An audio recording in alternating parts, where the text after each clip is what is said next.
Allez, connaissez-vous le chess boxing? Une discipline insolite et pourtant on parle toujours de sport puisqu'elle mêle à la fois la boxe et les échecs.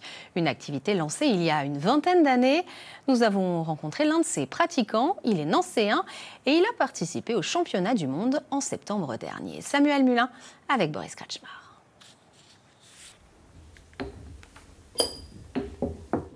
Entre le silence des échecs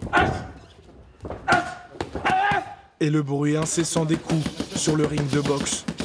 Deux salles, deux ambiances pour une seule et même discipline, le chess boxing. Les combattants s'affrontent successivement lors de rounds d'échecs et de boxe. C'est deux disciplines qui sont grave similaires parce on allie souvent la boxe anglaise à la bagarre de rue, sauf que non, on oublie souvent que la boxe c'est un art martial et les échecs ça vient rappeler cette valeur. Ce qui est bien au niveau des échecs et la boxe, c'est comme une relation, mais ils sont opposés. Genre les échecs c'est plus au niveau de l'intellectuel et la boxe c'est plus au niveau du physique. Avant le chess boxing, Staël Makumbu est d'abord un boxeur. À 22 ans, ce nancéen est quart de finaliste en championnat de France amateur de boxe anglaise, avant de découvrir les échecs.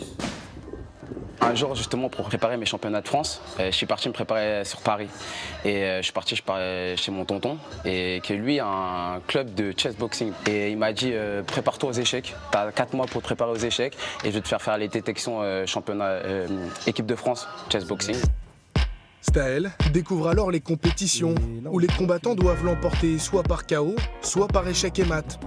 Un match se déroule au maximum sur 11 rounds de 3 minutes, alternant échec et boxe, avec cette difficulté d'enchaîner ces deux disciplines avec peu de temps de repos. Donc là, le but, je lance une partie en ligne, 1 minute. Et en gros, sur 1 minute, je vais devoir jouer contre un adversaire et travailler mon ouverture, tu vois, tout en restant concentré avec la fatigue que j'ai eue sur le ring. Ça me permet de me mettre en condition de combat à chess boxing et travailler sur ça un peu. Bon, c'est parti. Hein. Faut tout de suite passer à autre chose parce que ça n'a plus rien à voir. On peut très bien dominer sur le ring et se faire dominer aux échecs. Donc il faut réussir à faire la part des choses et un reset à chaque fois qu'un nouveau round commence, quoi.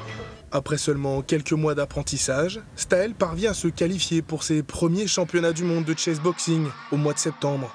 L'équipe de France termine 3e, lui est rapidement éliminé, la faute à un arbitrage pas encore réglementé dans cette jeune discipline, née en 2003. Le chess boxing ne comporte pas encore de fédération mondiale.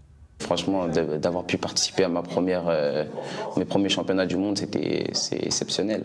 Après, le chess boxing, le problème, c'est que c'est pas encore assez réglementé, puisque c'est pas encore assez connu. Donc, il n'y a pas encore assez de règles strictes et il peut y avoir de la triche. Mais ça fait partie un peu du jeu, on va dire, et je suis encore plus motivé pour l'année prochaine.